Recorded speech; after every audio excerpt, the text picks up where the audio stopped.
Welcome. You are hereby listening to Your Father, the Hip Hop Head, an audiobook by Rofhiwa Maneta, narrated to you by Bafana Sapsirmtini, with music composed by Spiwe Motachikumalo, courtesy of the Earread Project. Enjoy.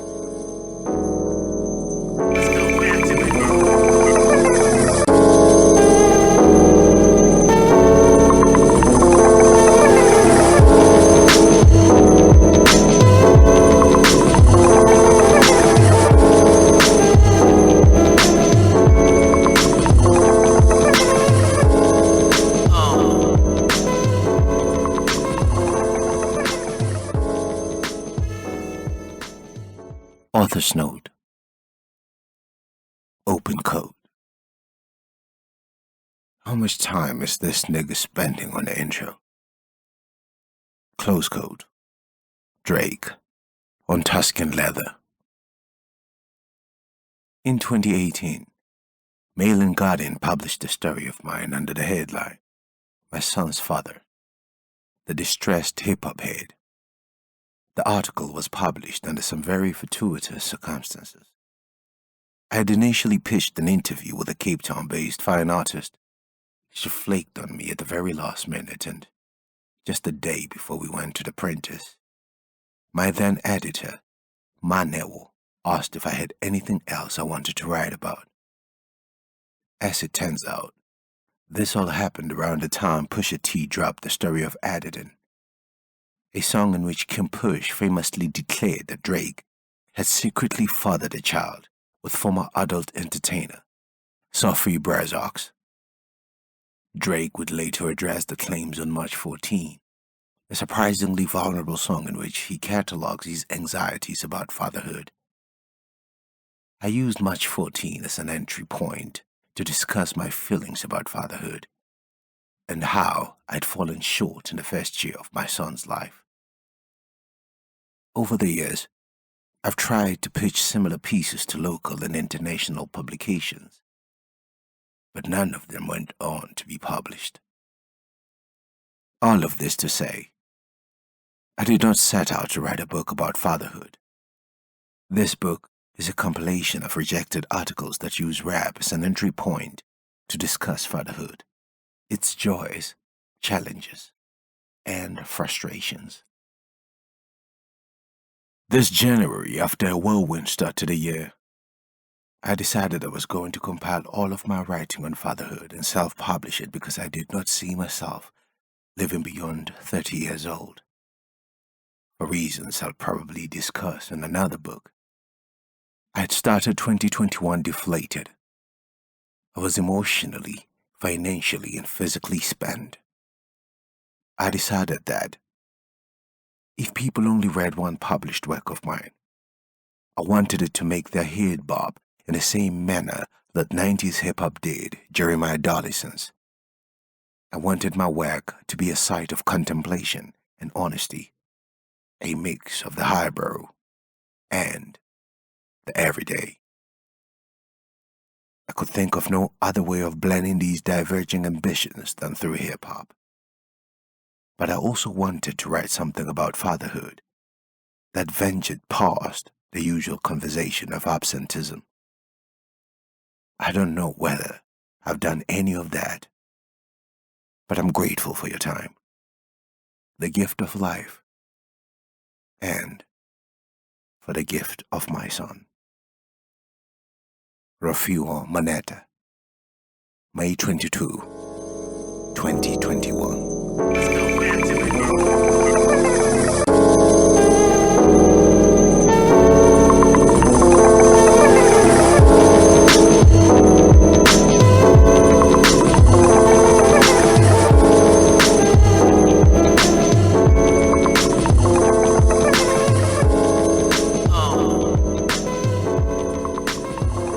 Drake, March 14.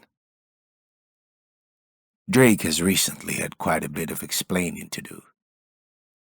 About a week ago, the Canadian rapper released his fifth studio album, Scorpion. under the most trying circumstances he's ever had to weather. A month earlier, another rapper by the name of Pusha T released the story of Adidon, a neck-snapping diss track that took their beef to new extremes. In the track, Pusha took aim at Drake, accusing him of hiding a newborn child and being an absent father. Responding to the story of Adidon on his new album, Drake put the rumors to bed, declaring that he is a first-time father and is having a hard time coming to terms with that fact. Other references to his son are dotted across the 25-track album. For example, in Emotionless, Drake unintentionally produced an internet meme with the line, "I wasn't hiding my kid from the world. I was hiding the world from my kid." Similarly, 8 out of 10 sees him boasting that the only dead beats is whatever beats I've been rapping to. Aside from the accidentally laughable quips and bravado-laced lines, it's in March 14, the last song on Scorpion, that Drake has his moment. Yesterday morning was crazy. I had to come to terms with the fact that it's not a maybe. That shit is stone still a sign. She's not my lover like Billie Jean, but the kid is mine. There are other moments of self-awareness in the song. For one, he raps about how disappointed he is with the fact that he's fathered a child with a woman to whom he isn't married. That type of thinking sounds outmoded until you consider that throughout Drake's discography, he's spoken about the emotional toll his parents' split took on him.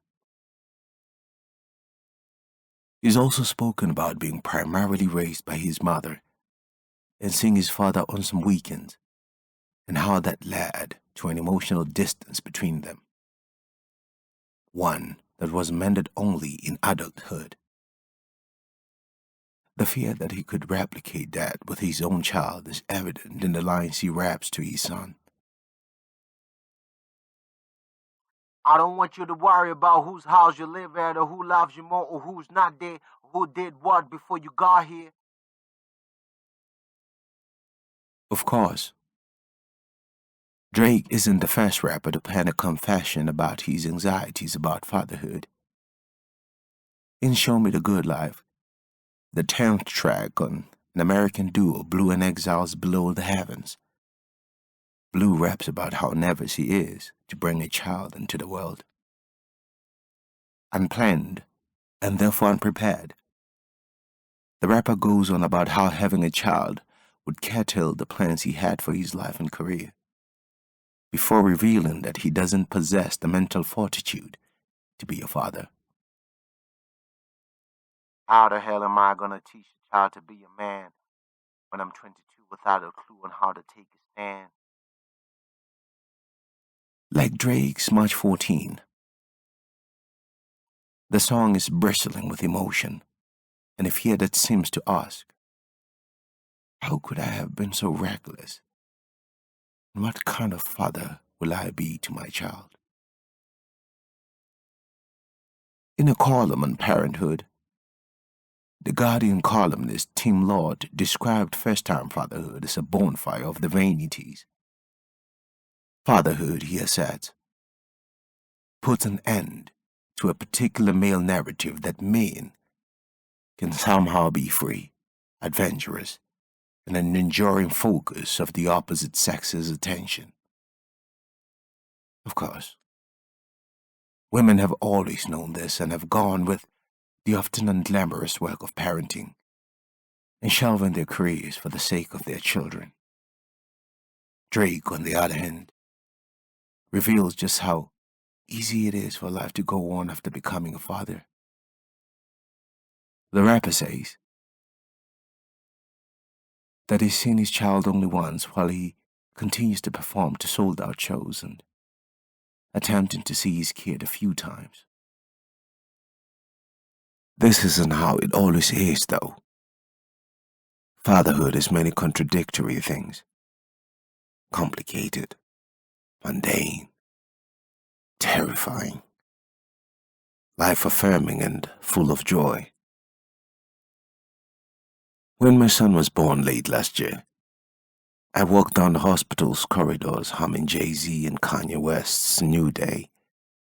In the second verse, Jay-Z raps, Took me 26 years to find my path. My only job's to cut the time in half. In the 26 years I'd been alive, I felt, for the first time, as if my heart was going to explode with a mixture of panic, love, fear, and uncertainty.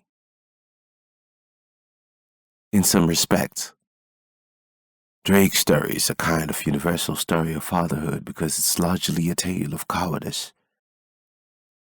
Because while Drake pontificates about whether he has the mettle to be a father, Rofhiwa Maneta, his son's mother, has quietly gone on with the work of parenting. Similarly, whenever I find myself hopping on about how I'd be a better father if only I had more money, time, and experience, my partner is quick to remind me that the real work of parenthood is in the day-to-day work of being present and bored, carrying out the menial tasks that never make it to the Instagram feed, like changing nappies, tending to a sick child, putting him to bed. A few days after first listening to Match 14, I played the games Like Father Like Son on repeat for about an hour. The song's chorus, performed by Busta Rhymes, expresses how the game hopes his son grows up to live a life that isn't determined by his father's mistakes. I hope you grow up to become that everything you can be. That's all I wanted for you, young and like father, like son. But in the end, I hope you only turn out better than me. I hope you know I love you, young and like father, like son. My little man, your day is coming, coming. Your day is coming.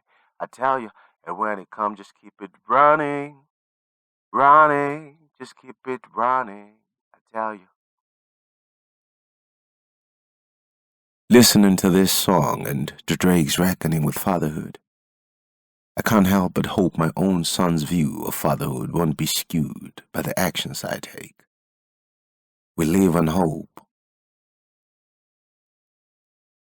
A version of this article was published by Mail and Guardian in 2018. Let's go back to it.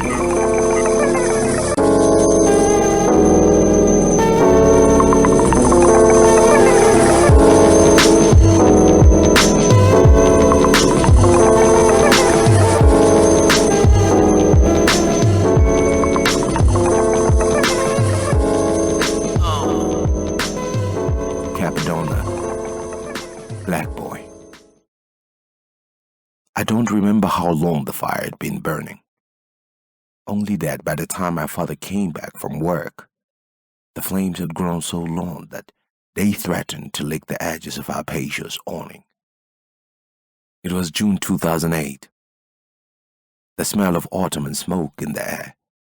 My twin brother and I were 17 and had developed the habit of burning things like old refuse and newspapers before our parents came back from work. "What the hell is going on here?" my father shouted, before racing to the front of the house in search of a hosepipe. No more than 10 minutes later, the three of us, my twin brother, my father and I, had put out the fire that had threatened to evaporate our backyard. Now, where there was once our government-issued dustbin and all sorts of newspapers and miscellaneous garden equipment, lay a pile of ash and black, piercing burn marks on our backyard's wall.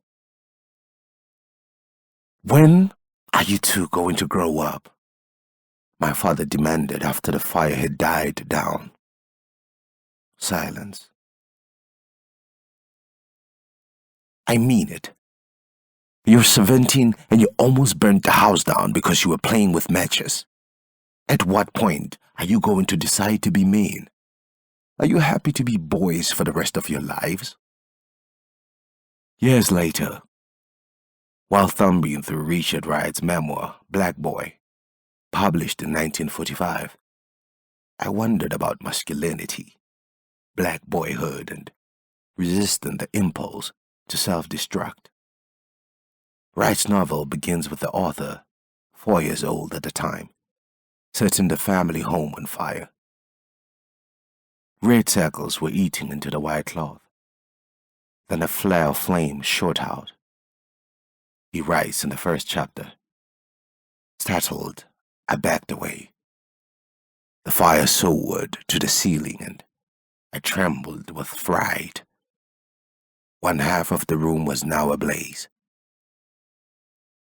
Throughout his memoir, Wright shepherds us through the treacherous terrain of black boyhood in America.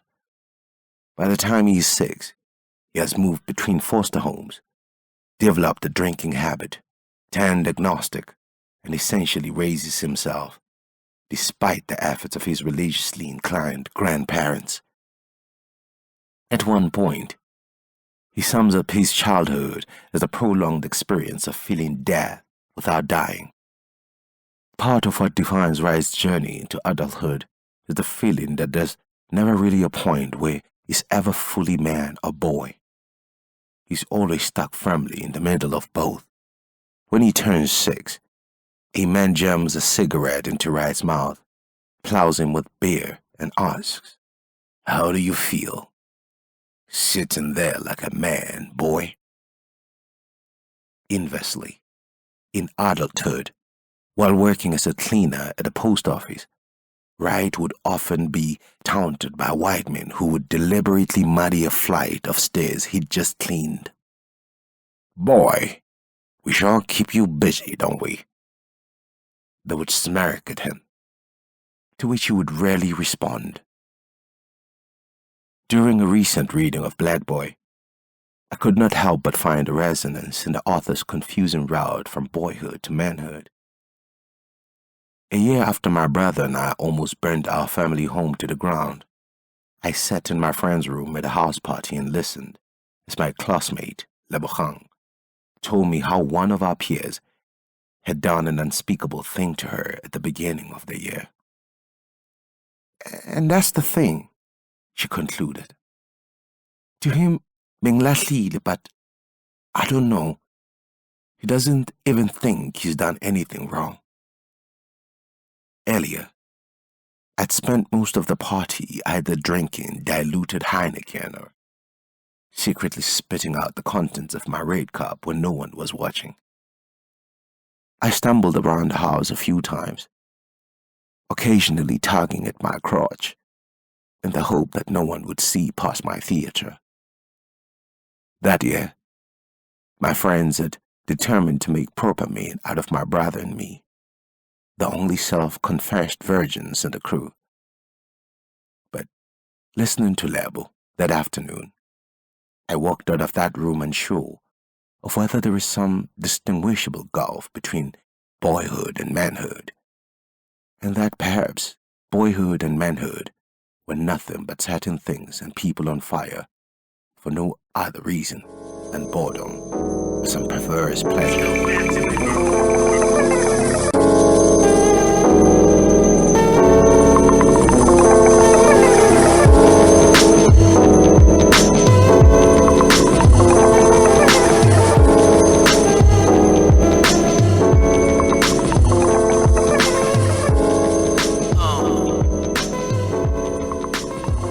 Part 2.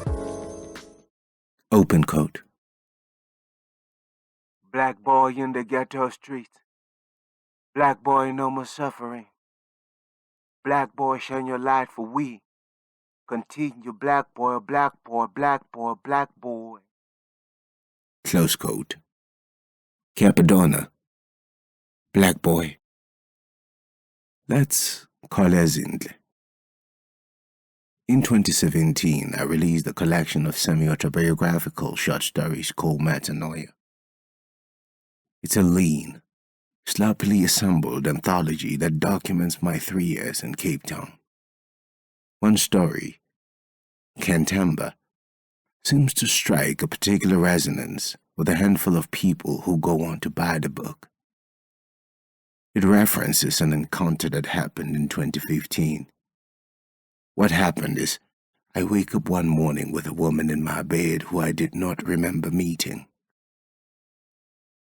I tried to piece the events of the previous night together, but I could only remember it in small, unrelated sequences. We kissed, we were on the balcony, and then it was morning and we were both in our underwear. Dread occupied all the corners of my being. Had we slept together? Had I used a condom? It was a murky series of events whose heaviness only became apparent when a friend asked, after reading the book, "So you basically just wrote about being sexually assaulted and kept it moving?" This January, I reread Kentemba while bumping Wu-Tang affiliate Capadona's Black Boy. I tried to piece together the events that influenced my short story, but my mind refused the attempt. Later, I pondered on the different ways that Capadona and Richard Wise use of the word boy. In Capadona's universe, black boyhood is defined by its unlimited potential. Black boy, shine your light for we, goes the chorus, while Cap dedicates the verses to cataloging his success.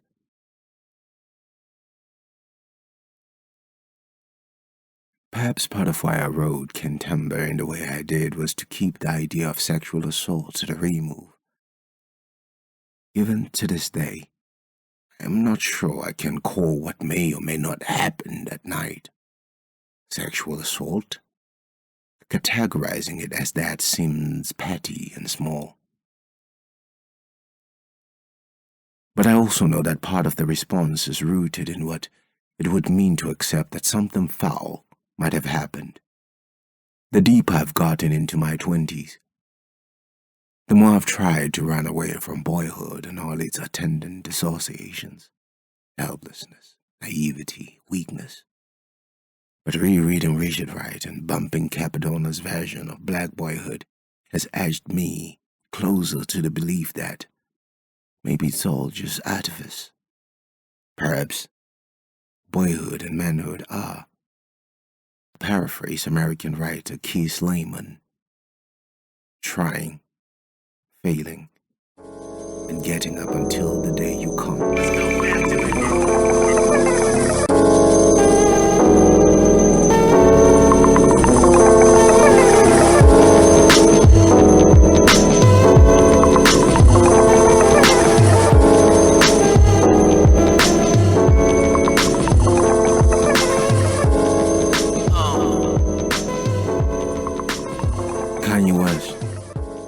Family business. My father was a man of varying musical tastes.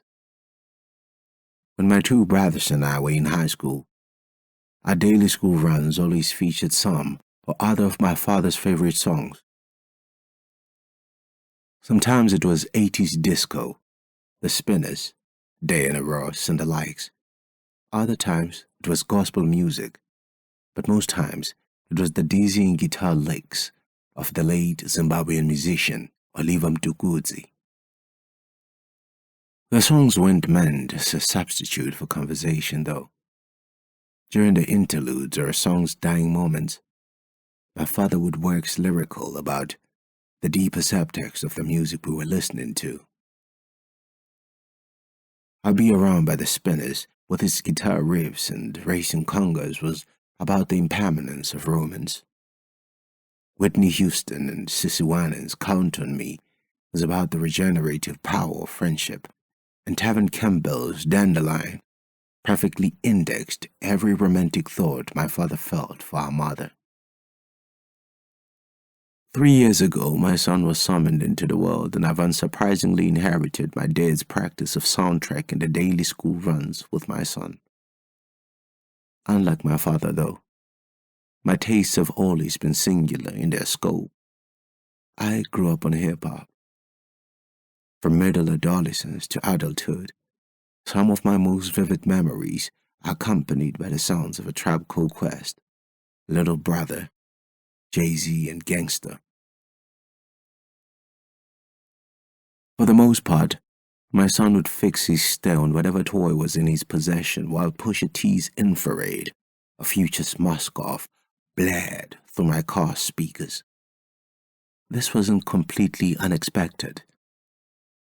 Children his age are passive listeners, and the music itself was mostly so I could unwind after giving my 9 hours to the man.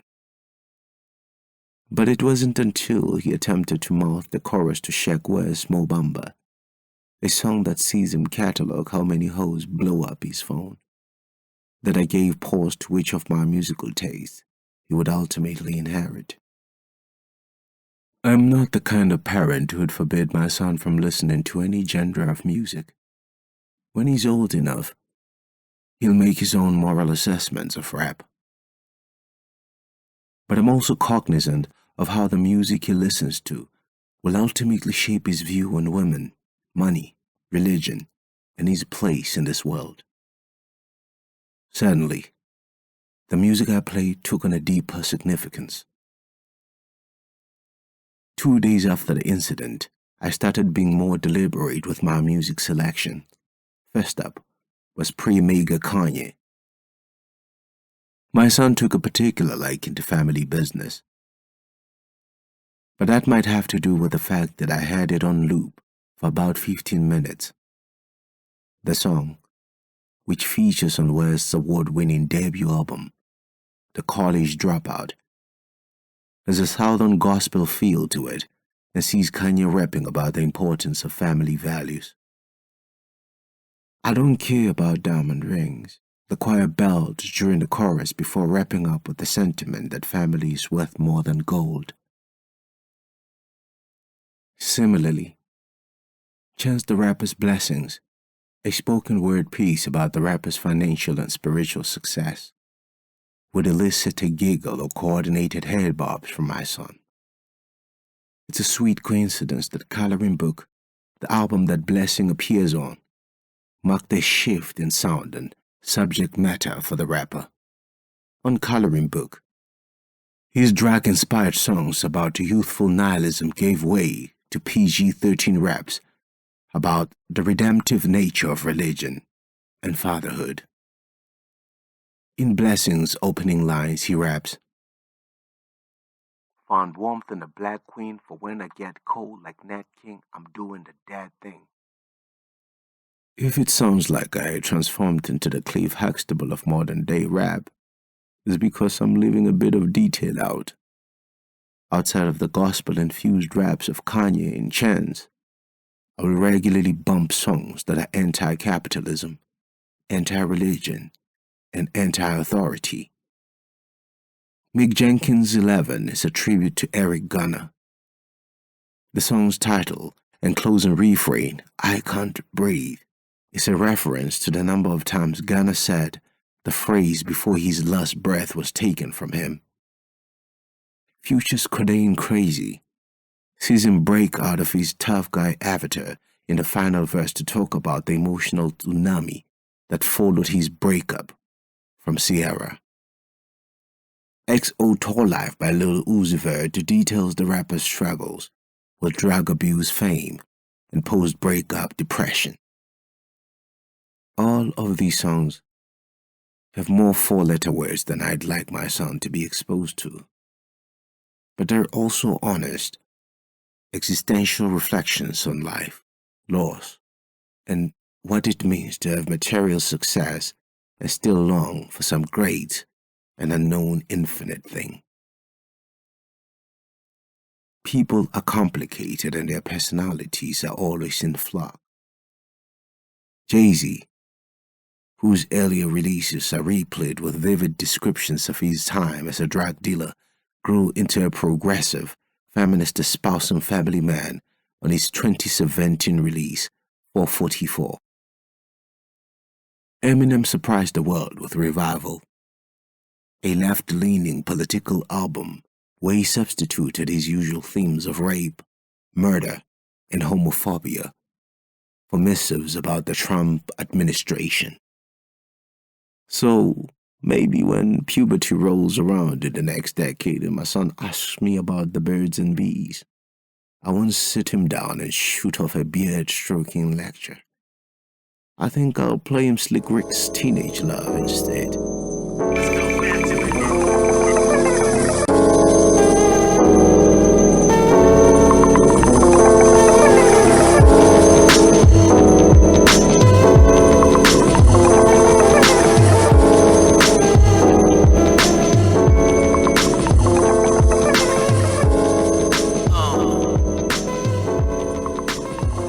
Courted a Friend for Colored Boys.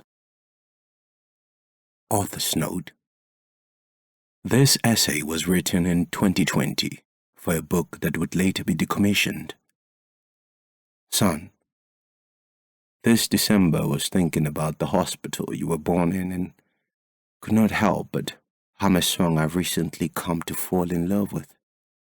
In June 2019, American rapper Courted a Friend released For Colored Boys, the third single from his debut album, Photo.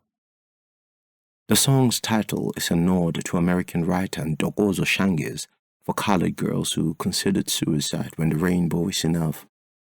Shange's work is a series of monologues and dance, essentially a theater production, that tells the story of 7 black women who have, in some or other part, been brutalized by the world they find themselves in.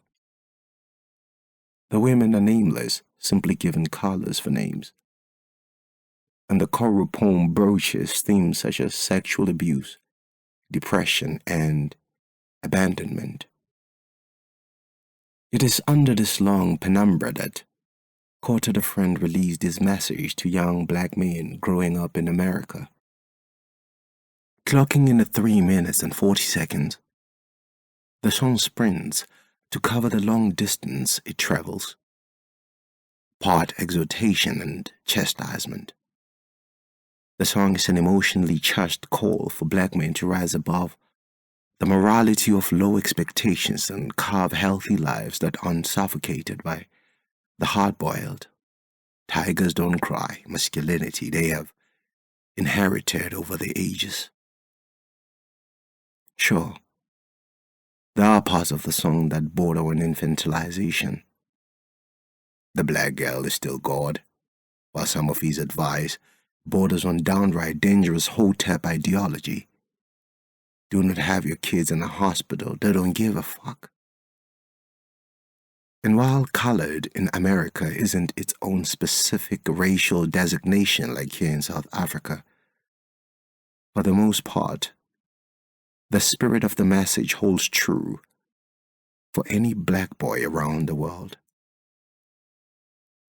One night I cradled you in my arms with the song looping in my head and thought of the world you were set to inherit.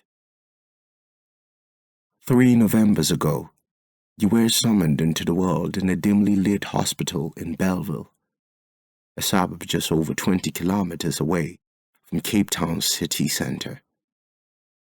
Always one for surprises.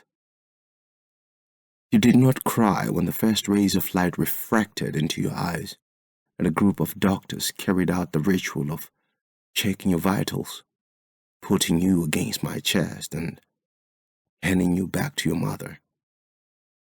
I was sad because a particular line in the song held true of you and so many other black boys like yourself. So what you see in the news is really nothing to snooze. They're really targeting you. You hear me talking to you? There was a literal war raging in your corner of the universe.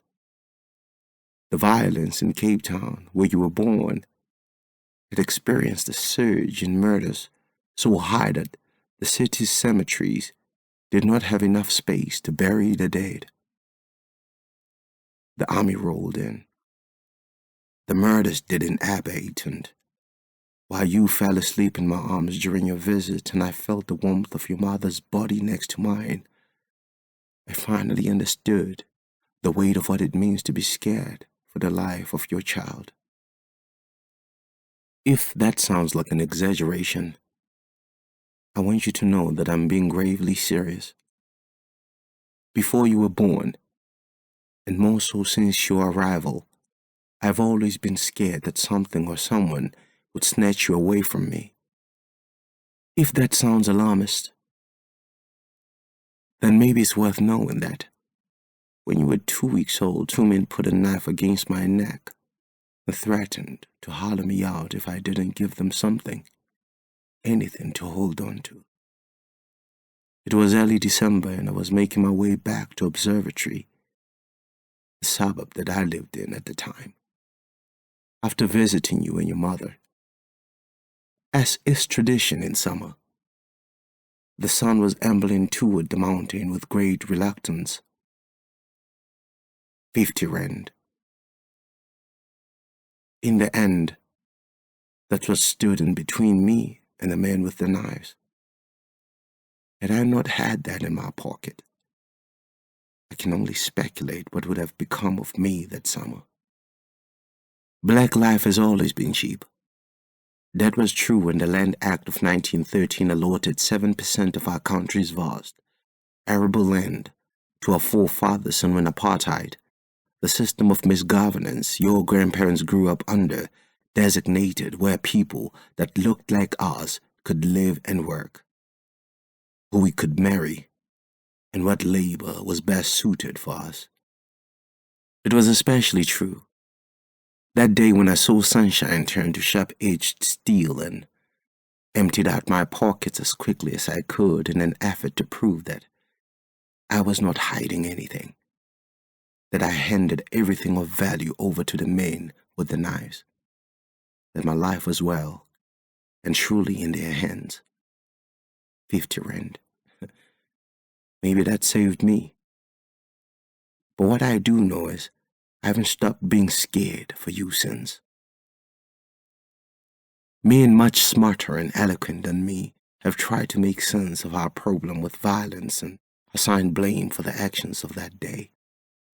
The more cynical, right-leaning types would preach personal responsibility. They would argue that the men who held out the knives were not white, they were colored. They would also have probably used an assortment of adjectives meant to relay my utter stupidity. Why was I walking alone? Why didn't I call a cab to take me to a safer part of town? Why didn't I have my own knife to fight back with? Why am I complaining? I'm still alive, ain't I? Those on the left of the political divide would ask, who created the conditions that made that day possible? Why do some of the country's most dangerous townships also have the least number of policemen? Why hasn't there been a more determined effort to root out the conditions that compel young men to hold knives to other people's throats? It's a Ferris wheel of questions we have no easy answers for. What I know for a fact is I've always been fiercely overprotective of you. Before you were born, and more so after the day of the knife, this fear was inherited from your grandparents who both worked as police officials 20+ years. Much like trauma, fear, I believe, is an epigenetic heirloom handed from father to son throughout the generations. And what exactly were my parents so scared of? That I would be swallowed by some dark and unimaginable thing whenever I was away from them?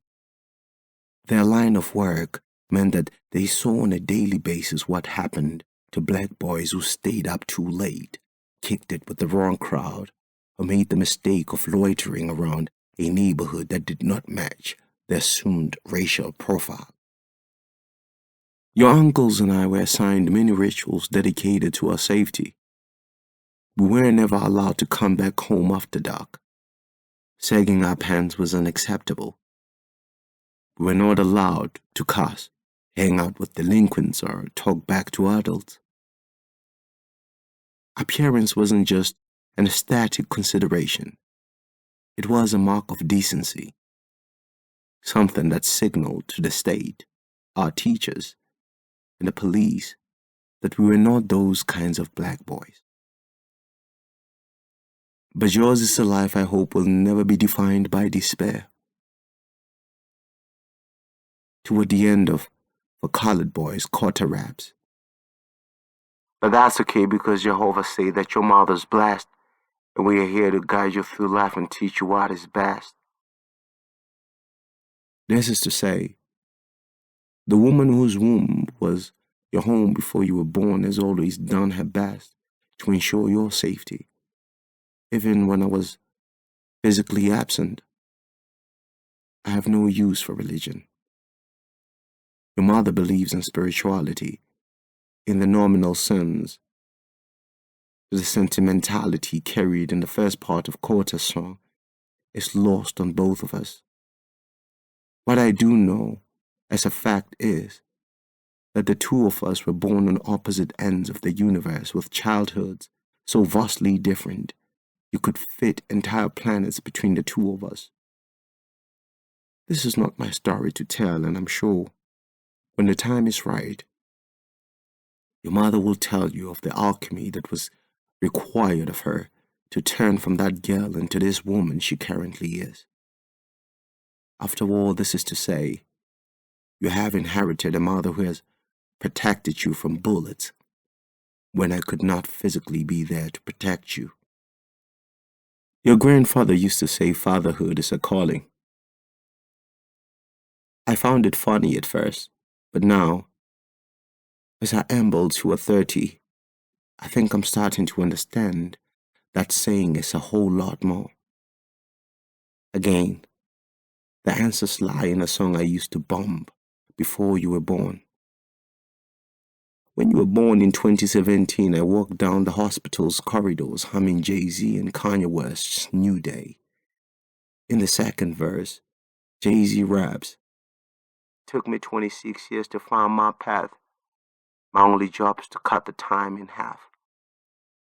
An hour later, the sun was spilling through the hospital blinds and I was holding you in my arms for the first time. In the 26 years I had been alive, I felt for the first time as if my heart was going to explode with a mixture of panic, love, fear, and uncertainty. A few days after your birth, I played the games Like Father, Like Son on repeat for about an hour. The song's chorus, performed by Busta Rhymes, expresses how the game hopes his son grows up to live a life that isn't determined by his father's mistake. I hope you grow up to become that everything you can be. That's all I ever wanted for you, young and like father, like son. But in the end, I hope you only turn out better than me. I hope you know I love you, young and like father, like son. My little man, your day is coming, coming. Your day is coming. Tell you. And when it comes, just keep it running, running. Just keep it running. I tell you. This is my humble wish for you, that you turn out better than me and inherit none of my cowardice that's made up so much of my life. Next year, 2021, I turn 30, and for most of my life, I'd seen that age as a signpost. I imagined I would have written more, traveled more, and had as few people as possible. It didn't turn out that way. Like most people, the early parts of my 20s were given over to school and the latter part of child rearing. By 27, I had none of the attachments that signified successful adulthood. I had no car, no house. And whenever people asked what I did for a living, I said I was a writer, with nothing but the utterance as proof, as blue raps on the Roots radio days. I was average as fuck, no car, cats gassing me up, passing the buck like a casual blunt. My mid-20s, what I often call the lost years, were marked by repeated failure, suicide attempts, and a commitment to nothing but the destruction of my body and eroding any goodwill my loved ones had for me. Charles Hamilton, a rapper you need to listen to as soon as you're old enough to, describes the situation best on I'll Be Around, the outro on his 15-track debut album, The Pink Leather Lamp. Toward the end of the first verse, he raps, I'm a dropout, a junkie, and a drunk. Honestly, is this the kind of company you want around your son? That's why I run. Why I'm numb. That's why I'm such a fucking punk. Later on, he thanks a friend for giving him emotional support and understanding that he's really not sane. These lines gain a whole lot more emotional import when you find out that, in 2010, Hamilton booked himself into a mental institution after struggling with bipolar disorder. Like Charles Hamilton, I spent most of the lost years numbed by the haze of depression. I was either in bed or drinking, sometimes both, and feeling deeply afraid. Even before I had the vocabulary for it, I knew I was depressed, and that there was some impulse in me that encouraged me to see nothing but gray, even when everything suggested that I should be blinded by sunshine. And so I drank, hated, and smoked until 8 months before your birth. I landed up in a psychiatric hospital. I spent 2 weeks in hospital and did one thing you'd expect a coward to do in my circumstances. I lied. I came out of the hospital still hurting like a motherfucker.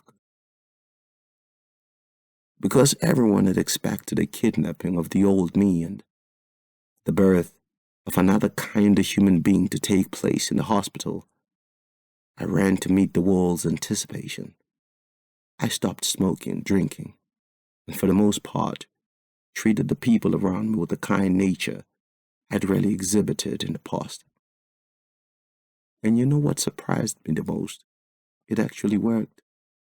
Everyone bought into the fantasy. Friends who knew me at my worst commended me for turning over a new leaf.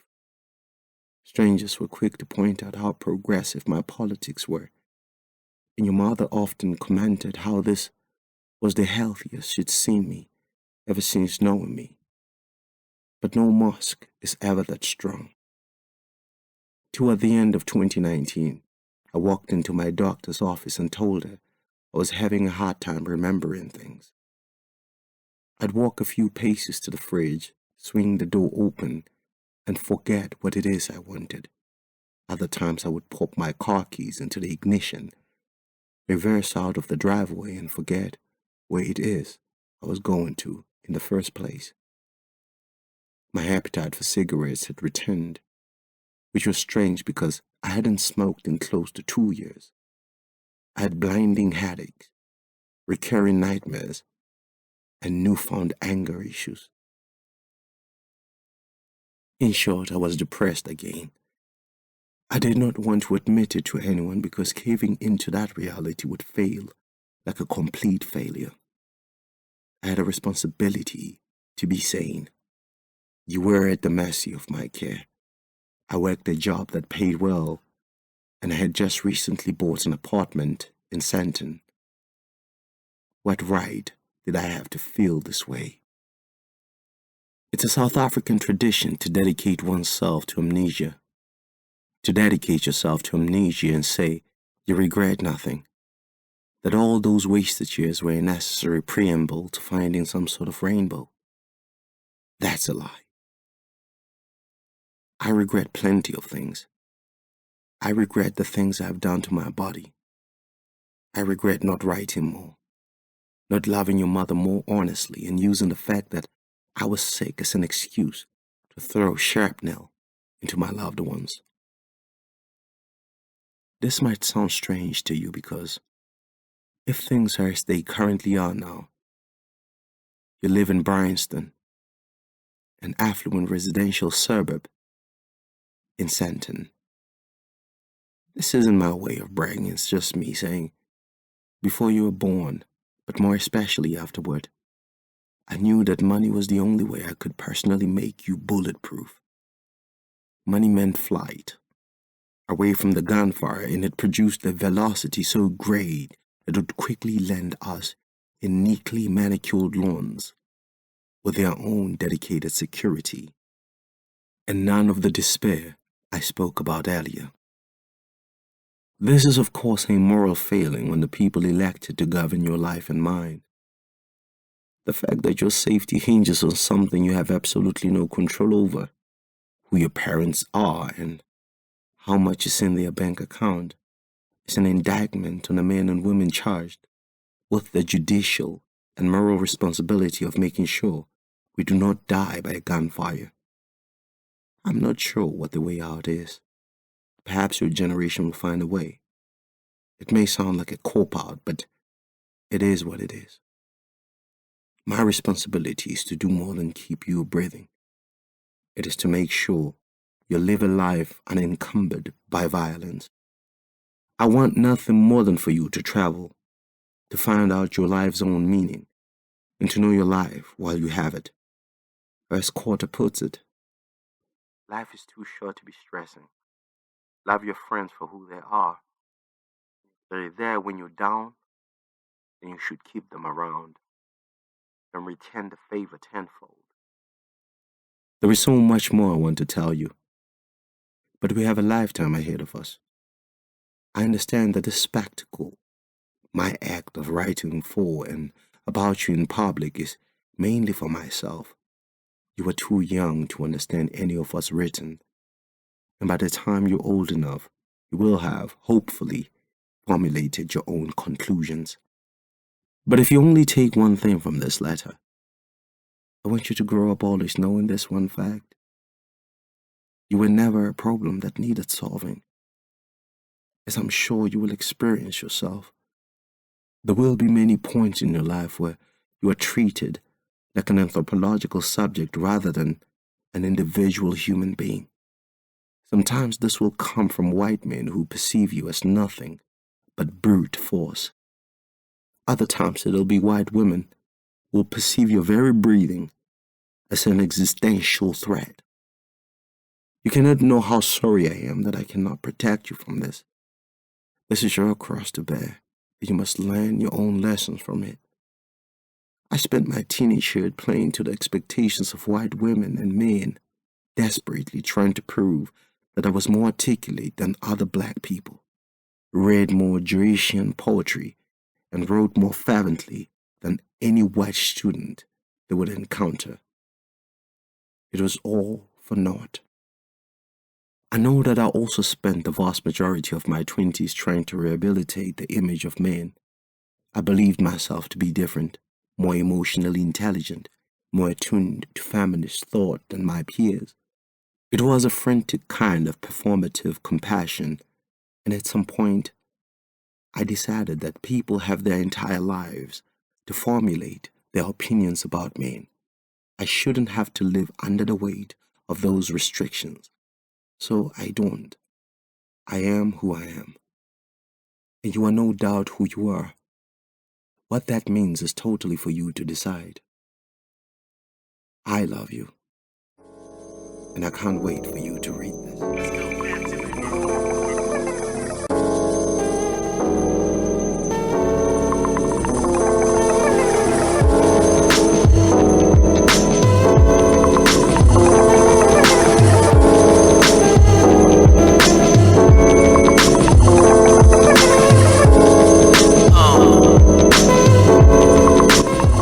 Dear reader, this brings us to the end of our audiobook. Your Father, the Hip-Hop Head by Rofhiwa Maneta. Narrated to you by Bafana Subsemtini. With music composed by Spiwe Motach Kumar. Courtesy of the Erie Project.